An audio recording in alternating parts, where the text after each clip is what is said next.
Ya, eh Win Saizu ini ingin membangun satu karakteristik pada kajiannya. Jadi salah Hmm. satu kajian yang sedang dibangun pondasinya untuk kemudian menjadi berbeda dengan yang lain adalah pada pengembangan budaya lokal penginyongan. Oh, ini menarik nih. Lokal penginyongan. Ini adalah satu budaya lokal yang berkembang di 8 kawasan kabupaten. Jadi penginyongan itu adalah satu budaya yang diikat oleh aksen kata nyong. Kata nyong. Oh, Orang penginyongan itu kan kata nyong. Jadi ya, orang Banyumas Raya. Banyumas ya, Raya itu kemudian ada Brebes, Tegal, Pemalang. ya, ya, Ini punya ikatan kultural.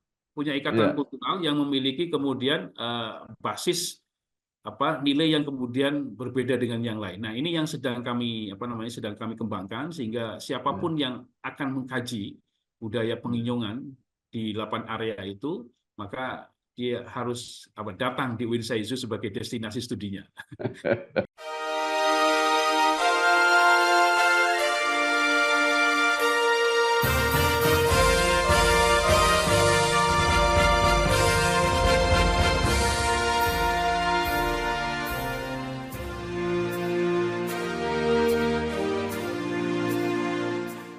Di kanal Inspirasi untuk Bangsa. Mudah-mudahan kanal ini selalu bisa memberi inspirasi, motivasi, dan edukasi.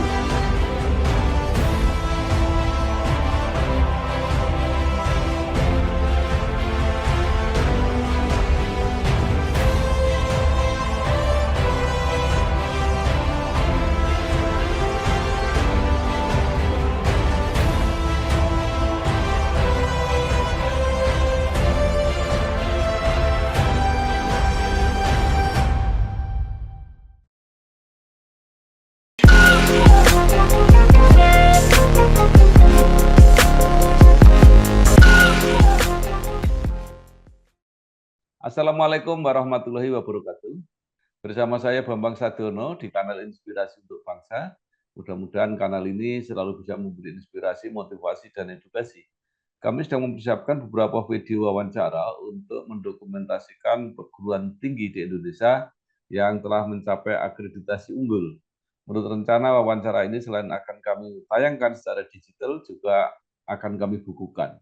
Saat ini saya sudah bersama dengan Profesor Dr. Haji Ridwan MAG. Beliau adalah Rektor Universitas Islam Negeri Profesor Kiai Haji Saifuddin Zuhri, atau lebih dikenal UIN Saizu Purwokerto. Apa kabar, Prof? Alhamdulillah sehat, Pak Bambang sehat ya. Ya, alhamdulillah. Profesor Ridwan menyelesaikan S1 dan S2 di IAIN Wali Songo yang sekarang jadi UIN juga, kemudian S3 di UIN Syarif Hidayatullah Jakarta. Berkarir menjadi dosen di UIN Saizu Purwokerto, pernah menjadi ketua prodi Ahwal Al-Sakiyah, kemudian sekretaris jurusan Syariah, wakil dekan Fakultas Syariah, wakil rektor, dan saat ini menjadi rektor untuk periode 2023-2027. Nah, Prof, mungkin secara singkat bisa diceritakan perjalanan karir, romantika, hal-hal yang menarik sampai akhirnya menjadi rektor saat ini. Silakan, Prof. Ya, terima kasih Pak Bambang. Assalamualaikum warahmatullahi wabarakatuh. Alhamdulillah wa syukurillah. Waalaikumsalam. Hari ini diberi kesempatan yang luar biasa oleh Pak Bambang Suding untuk bergabung di channel beliau. Ya, pertama dalam kaitan dengan perjalanan karir, saya menjadi PNS dosen tahun 2000. Ya, Artinya sudah 23 tahun. ya, Bidang ilmu yang saya geluti dan menjadi bagian dari kepakaran saya adalah ilmu hukum Islam atau ilmu ya. syariah. Dan sekarang status dosen saya adalah dosen Fakultas Syariah UIN Saizu dengan guru besar di bidang ilmu hukum Islam. Dalam karir jabatan saya, jabatan akademik selama 23 tahun, ya alhamdulillah saya memang merangkak dari bawah ya. Dimulai dari ketua program studi, kemudian sekretaris jurusan, pernah juga di sekretaris LPPM yang mengelola penelitian dan pengabdian masyarakat, kemudian kembali ke fakultas menjadi wakil dekan 1 bagian akademik, kemudian naik lagi menjadi wakil rektor 2, dan alhamdulillah tahun 2023 diberikan amanah untuk jabatan rektor. Ya, saya bersyukur dalam karir jabatan akademik saya ini insya Allah lengkap. Jadi dari urusan Tridharma, pendidikan pengajaran, penelitian, dan pengabdian sudah pernah saya lalui dan sudah menjadi bagian dari tusi saya ya sebagai pejabat di bidang akademik. Dan alhamdulillah dengan pengalaman jabatan ini bagi saya ini menjadi modalitas penting ya untuk melaksanakan tugas yang amanah yang saya emban sebagai top management di kampus tercinta UIN Syahid Purwokerto. Welcome to Indonesia, a charming archipelago that astounds everyone. Come study with us at the top university in Indonesia, Universitas Negeri Semarang. There are 9 faculties and 74 study programs are ready and waiting for you. Let's study together, shaping the brightest future. We offer you scholarships to make studying with us convenient for you. Realizing your dream, achieving your goal. UNES, you in?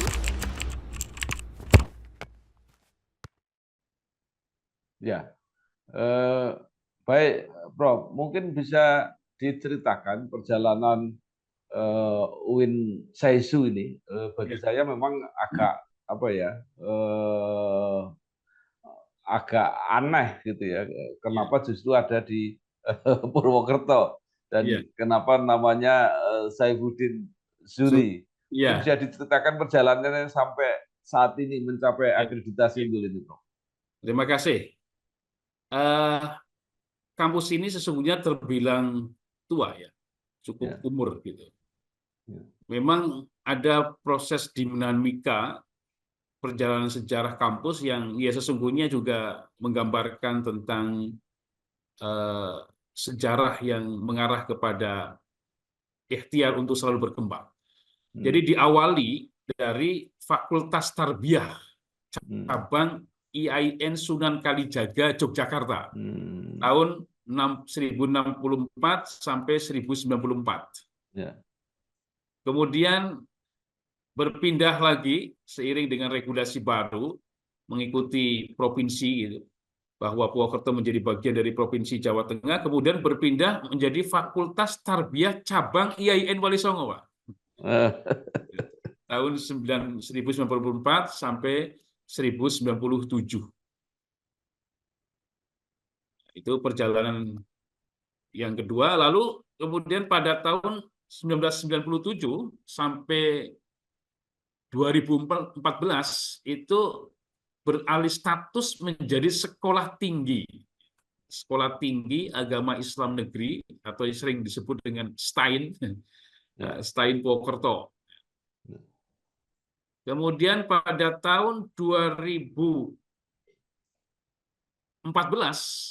bertransformasi atau alih bentuk ya dari sekolah tinggi menjadi institut. Maka tahun 2014 itulah menjadi Institut Agama Islam Negeri atau IAIN Purwokerto.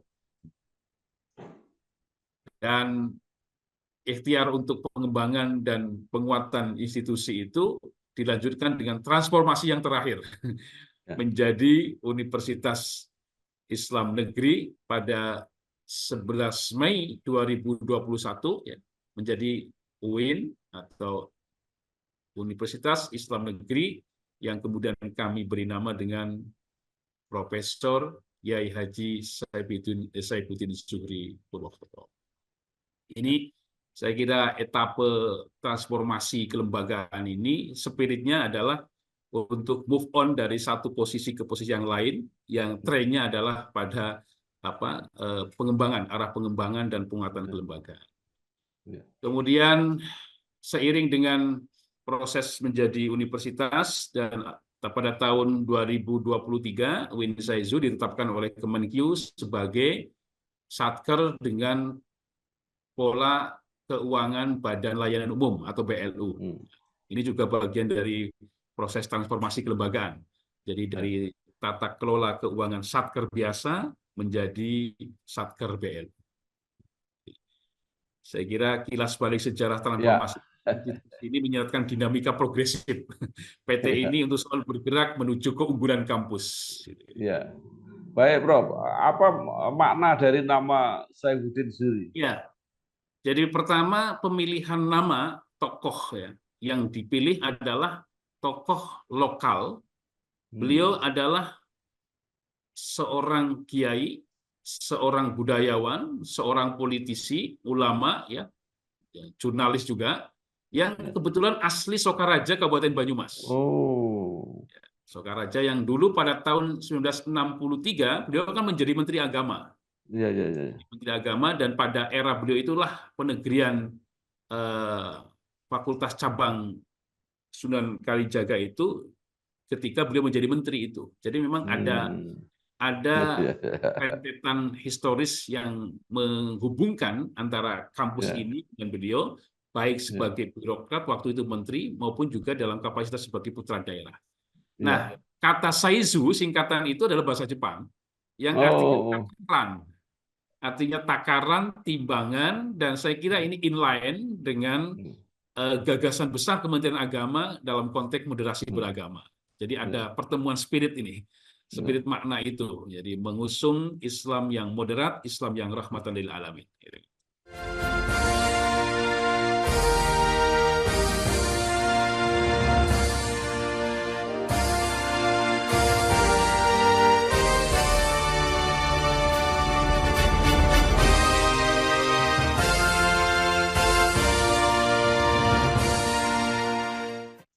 Ya, baik. Nah, Prof, dengan transformasi menjadi UIN, apa yang bisa dilihat dari student body-nya? Artinya mahasiswa, program studi, fakultas, mungkin dosen dan sebagainya, apa yang terlihat?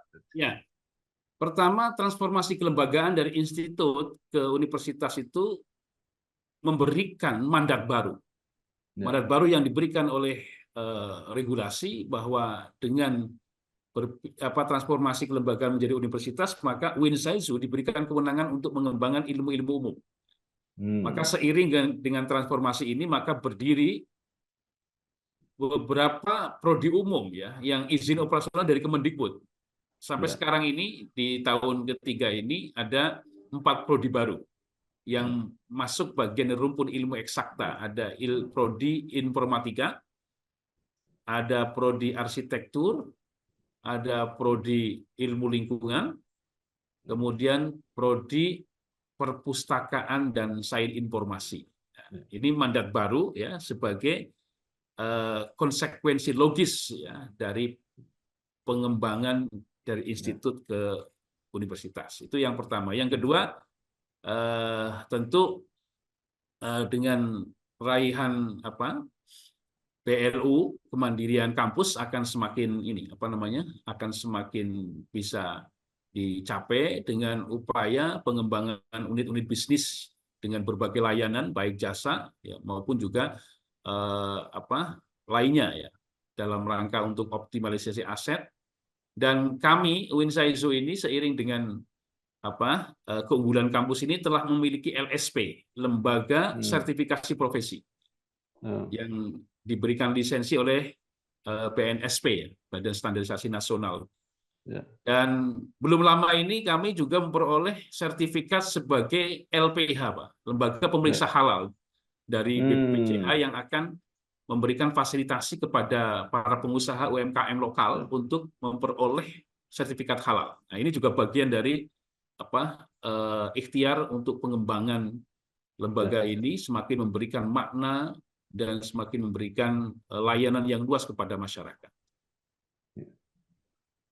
Kemudian hal lain, Pak, hal lain ke depan tentu setelah kita menjadi universitas dan unggul, kita sedang merancang program internasionalisasi kampus. Internasionalisasi kampus itu tentu kita sudah banyak berjejaring dengan kampus di kawasan Asia Tenggara khususnya, dan kita sedang meluaskan areanya itu ke negara-negara Asia. Ada beberapa model kaitannya dengan program internasionalisasi itu. Pertama adalah kita melakukan kerjasama riset kolaboratif. Riset kolaboratif, publikasi pada jurnal internasional bereputasi, ada juga kerjasama guest lecture, jadi dosen tamu, Pak. Kita sedang merancang akan berdatangkan sebanyak-banyaknya dosen tamu, baik langsung maupun yang online. Jadi kami sedang punya ambisi nih, bagaimana Purwokerto yang ada di desa, tetapi atmosfer akademiknya mendunia. Gitu. Jadi kampus desa tapi ingin mendunia, gitu kan. Kira-kira ini juga tagline kami, gitu kan. Nah, karena itu internasionalisasi kampus menjadi hal yang niscaya dalam rangka tadi mengukuhkan dan mengokohkan keunggulan kampus ini. Baik, Prof. Nah, sekarang kalau dilihat dari student body-nya, Prof, jumlah mahasiswa, kemudian yang diterima per tahun, ada berapa program studi, berapa fakultas, ya silakan, Prof. Ya, alhamdulillah sampai sekarang ini student body UIN SAISU jumlah mahasiswanya 14.000. Kemudian dengan 5 fakultas dan pasca sarjana. Jadi kita sudah lengkap program sarjana S1, program magister S2, dan program doktor. Semuanya sudah ada di kampus kami, ya, dengan jumlah keseluruhan program studi 36. Dan bersyukur dari 36 program studi itu kita sudah punya 15 program studi yang terakreditasi A atau unggul. Jadi ini insya Allah jumlah yang ya cukup bagus lah. Hampir separuh dari prodi yang ada itu terakreditasi A dan unggul. Ya. Jadi kemudian dari sisi SDM kita memiliki 23 guru besar, dan dari sisi reputasi publikasi ilmiah, alhamdulillah UIN SAISU ini punya 2 jurnal ilmiah internasional bereputasi. Jurnal ilmiah internasional bereputasi yang terindeks Scopus. Jadi ini saya kira bagian dari rekognisi dunia internasional terhadap tata kelola jurnal di UIN SAISU. Kebetulan dua-duanya itu subjek areanya seputar Islamic Religion Studies dan Law, karena kebetulan berada di fakultas syariah. Seiring dengan perkembangan dari waktu ke waktu, alumni kita tentu sudah berdiaspora di berbagai profesi dan wilayah, ya. Sebaran tentu aneka ragam profesi yang digeluti alumni, ya, mulai dari para politisi, ada beberapa jadi DPR, kemudian praktisi ekonomi, perbankan, jurnalis, guru, hakim, advokat, dan banyak, ya. Kemudian sudah mengambil posisi-posisi strategis. Saya kira ini bagian dari pembuktian bahwa UIN SAISU telah memberikan kontribusi nyata bagi pembangunan bangsa ini.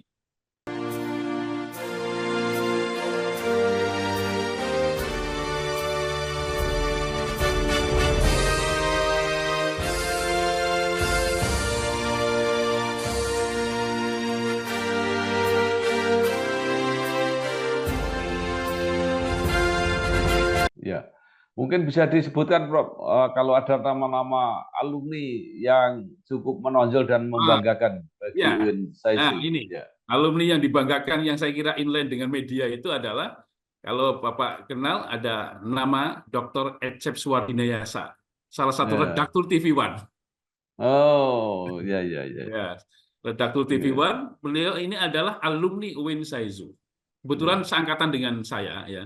Nah, sekarang mengambil posisi penting di media.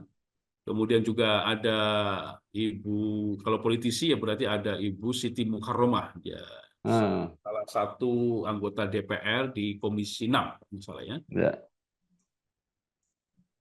Ya, untuk menyebut beberapa nama. Prof, apa sebenarnya karakteristik atau kekhasan pendidikan di UIN SAISU? Ya, eh Uinsesu ini ingin membangun satu karakteristik pada kajiannya. Jadi salah satu kajian yang sedang dibangun pondasinya untuk kemudian menjadi berbeda dengan yang lain adalah pada pengembangan budaya lokal penginyongan. Oh, ini menarik nih. Lokal penginyongan. Ini adalah satu budaya lokal yang berkembang di 8 kawasan kabupaten. Jadi penginyongan itu adalah satu budaya yang diikat oleh aksen kata nyong. Kata nyong. Oh, Orang penginyongan itu kan kata nyong. ya, Jadi orang Banyumas Raya. Banyumas ya, Raya itu kemudian ada Brebes, Tegal, Pemalang. ya, ya, Ini punya ikatan kultural, ya, yang memiliki kemudian basis nilai yang kemudian berbeda dengan yang lain. Nah, ini yang sedang kami kembangkan sehingga ya, siapapun yang akan mengkaji budaya penginyongan di 8 area itu, maka dia harus datang di Uinsesu sebagai destinasi studinya. Kita sudah punya museum penginyongan, sudah ya, punya pojok penginyongan ya, untuk mendukung klaim ya, bahwa kami punya otoritas secara akademik dalam kaitan dengan pengembangan budaya penginyongan ini. ya. Kalau Prof. Ridwan sendiri asli dari mana? Saya dari Brebes, penginyongan. Oh, makanya keluarga Panginjangan juga. Iya. Nah, mungkin ini menarik. Mungkin bisa lebih dijelaskan Ya, apa karakter menonjolnya dari kultur Panginjongan itu apa? ya, kultur penginyongan yang paling menonjol kan tipologinya adalah orang yang kalau bahasa Banyumas itu blakasuta. Oh, Blakasuta itu artinya orang yang di dalam mengutarakan apa maksud atau kemudian budaya yang dibangun adalah budaya keterbukaan. ya, Budaya keterbukaan dan budaya untuk selalu menerima perbedaan. oh, Jadi ini salah satu karakteristik khas dari masyarakat Banyumas Raya dan Penginyongan. Jadi orang berbicara tanpa tanpa kamuflase. Kalau katakan iya ya iya, tidak ya tidak. ya, Yang ya, kedua adalah terbuka untuk menerima ya perbedaan. Karena itu kultur di Banyumas ini adalah kulturnya pasti harmoni ya, masyarakatnya harmoni. Nah, kita ingin mencoba untuk memahami pesan kultural itu, kemudian disandingkan dengan doktrin agama. Jadi bagaimana budaya lokal itu ya, itu kemudian bisa berkolaborasi dengan nilai-nilai agama. Itu ya, satu hal ya kaitan dengan kajian arah kajian keislamannya. ya, Jadi mencoba untuk mengembangkan budaya lokal yang kemudian bernilai agama. Yang kedua, ini kekhasannya, ya. kami ini punya program kemitraan. Kampus ini punya program kemitraan dengan 40 pondok pesantren. Oh, 40 pondok pesantren di mana mazhab baru itu kemudian kita bekerja sama dengan pesantren dalam kaitan dengan penguatan kompetensi baca Al-Quran dan praktek ibadah. oh, Ya, ini untuk memastikan bahwa mereka punya kompetensi dasar, baca Qurannya benar, praktek ibadah yaumiyah yang dasar itu juga benar, gitu kan. Nah, ya, ini juga tidak banyak dimiliki oleh perguruan tinggi yang ya, lain. Dengan 40 pondok ya, pesantren di sekitar kampus kita kita kerjasamakan dalam rangka untuk itu. Nah, tentu endingnya adalah kita ingin membangun satu karakter mahasiswa santri. Jadi, mahasiswa santri. Maka kita menyebutnya Maha Santri. Maha Santri itu oh, mahasiswa santri gitu ya. Jadi satu ikhtiar untuk memadukan antara kekuatan intelektual dan moral ya, sekaligus menjadi satu ya, kesatuan. ya.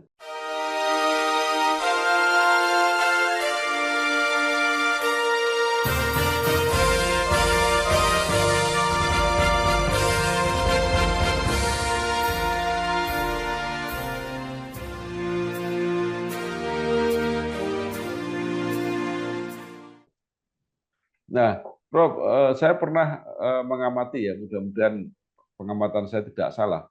Itu berkaitan dengan bahasa di kultur Panginyongan itu mempengaruhi juga bacaan-bacaan apa Oh iya, dalam Al-Quran itu iya, iya, iya. beda beda dengan orang Betul. Timur, agak beda. Gimana, Bro? Ya, ya Misalnya, pertama memang ya itu bagian dari ya masalah juga. ya, Jadi memang di dalam bacaan Arab itu kan ada namanya makharijul huruf ya. Bagaimana ya, huruf itu dibaca secara presisi. ya, Presisi berdasarkan yang seharusnya dari ya, mana bunyi itu keluar, itu namanya makharij. ya, Nah, ya, ini yang ada masalah di situ.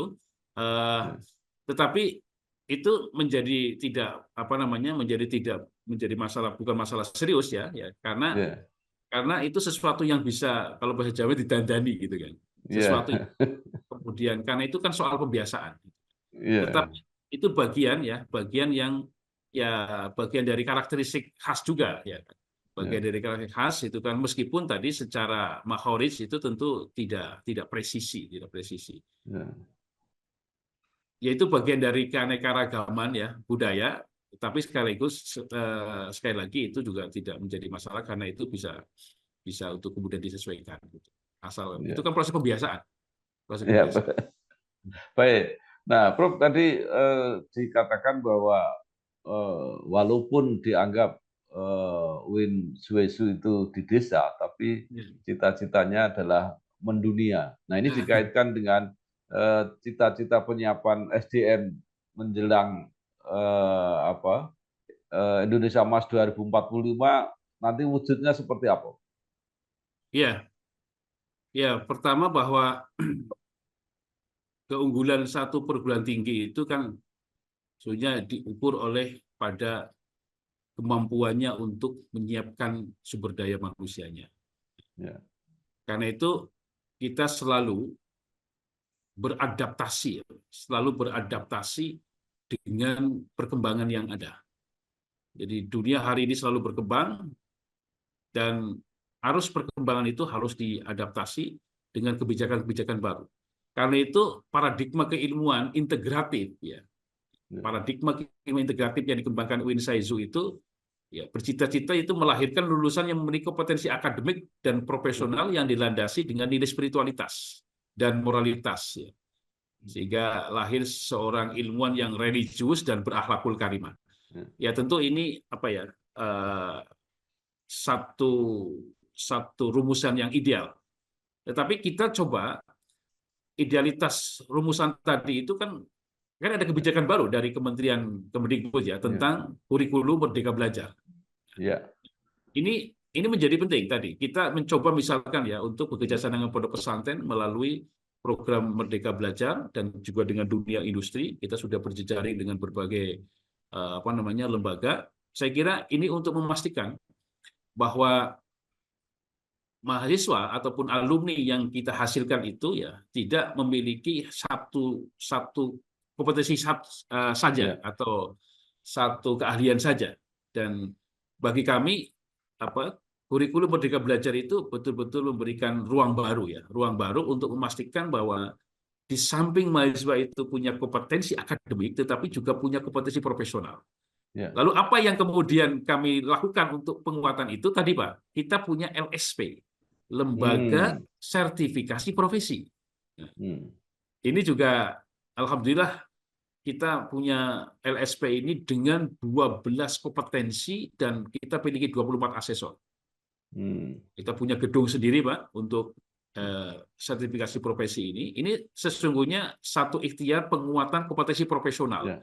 Yang tentu tadi kalau ditanya dalam rangka untuk menyongsong Indonesia Emas, ini saya kira relevan ya. Jadi tidak hanya kuat pada akademisi saja, tetapi juga punya kompetensi profesional dengan skill-skill tertentu, yang skill itu direkognisi secara terukur, yaitu melalui sertifikasi profesi itu.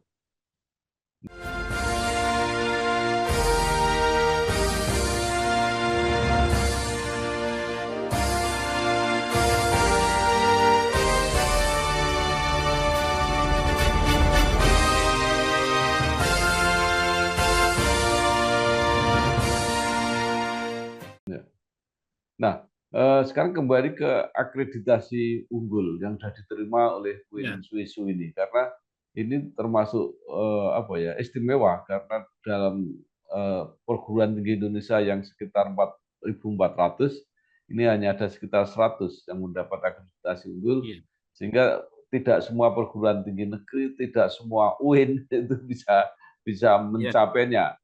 Nah, apa yang dilakukan ketika mencapai posisi ini dan apa yang dilakukan setelah harus merawat ini ke depan, Bro? Iya, ya pertama capaian akreditasi unggul itu dalam apa namanya keyakinan kami ini bukan sesuatu yang instan. Ini Ya, by proses. Jadi kalau keunggulan akreditasi itu adalah puncak, maka ya ini ya, puncak gunung es dari proses yang panjang.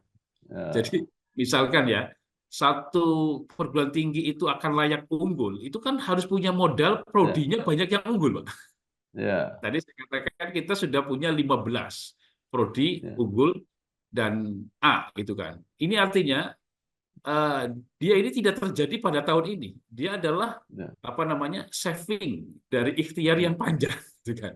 Nah, ya, karena itu eh, capaian ini adalah capaian dari proses panjang yang selama ini telah kami lakukan. Itu yang pertama. Yang kedua, ya, satu capaian agresi unggul ya sebagai satu apa ya kebanggaan ya.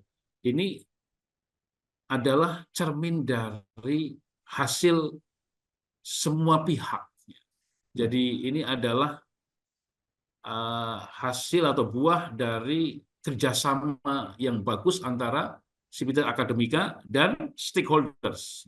ya, Karena itu bagi kami ya capaian ini menjadi sukses dari semua orang, dari semua pihak ya yang telah ya, mengambil peran dengan posisi masing-masing dalam rangka untuk memastikan bahwa semua layanan akademik itu bagus, kemudian jejaring dengan berbagai komponen masyarakat dan lintas profesi itu bagus, dengan stakeholder itu bagus, dan itu tidak mungkin ya, tidak mungkin tercapai tanpa ada kebersamaan.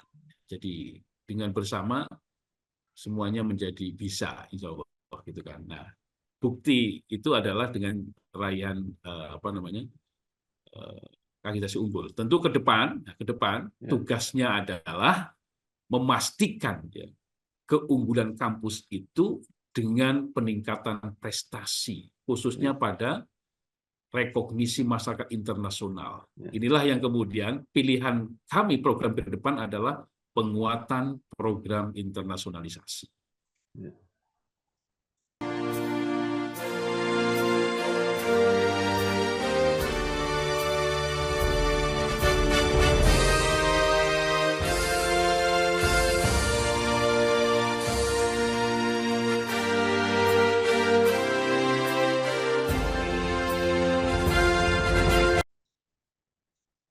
Nah, Prof, eh, ke depan, kalau tidak salah tahun depan 2025, itu akreditasi unggul untuk institusi itu tidak akan dikeluarkan lagi. Iya, Jadi ini benar-benar sekitar 100 ini abadi. Jadi nanti dikenang sebagai perguruan tinggi akreditasi unggul yang kemudian tidak ada lagi. Nah, nah, mungkin ada saran atau pendapat eh, Prof, eh, apa yang terbaik untuk memotivasi perguruan tinggi di Indonesia ini supaya tetap berkarya, berprestasi walaupun tidak ada predikat label. akreditasi lagi. Ya, ya pertama bagi kami bahwa substansi keunggulan perguruan tinggi itu sesungguhnya terletak pada kemampuan perguruan tinggi dalam mencetak lulusan yang handal dan kompetitif. Ya, Artinya kan tidak pada label, tapi pada ya, pembukti. Itu yang pertama. Ya, oleh karena itu perubahan kebijakan terkait dengan status akreditasi dengan sistem apa scoring atau apapun ya, namanya itu ya bagi saya sih tidak masalah karena ya, apa yang disebut dengan unggul itu ada label.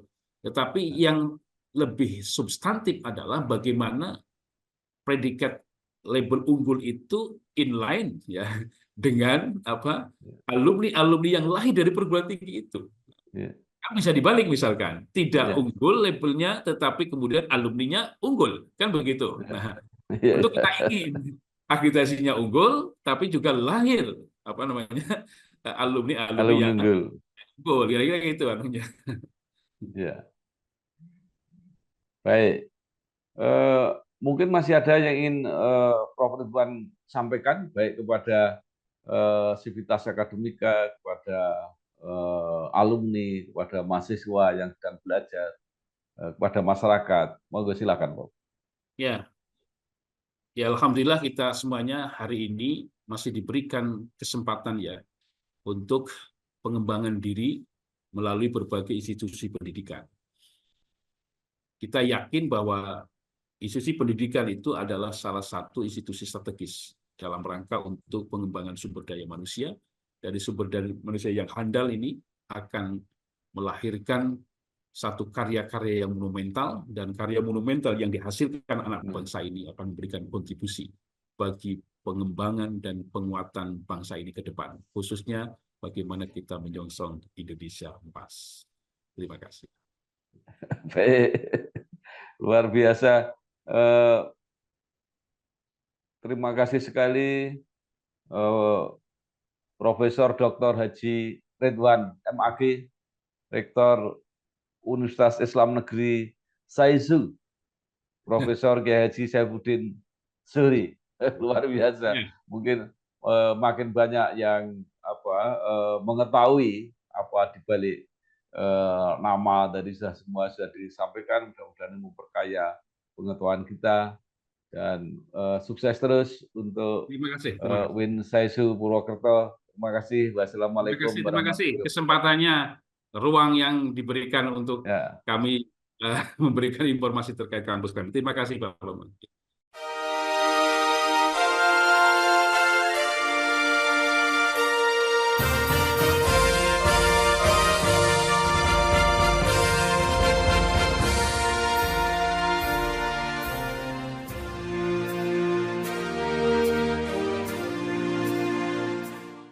Kanal Inspirasi untuk Bangsa. Mudah-mudahan kanal ini selalu bisa memberi inspirasi, motivasi, dan edukasi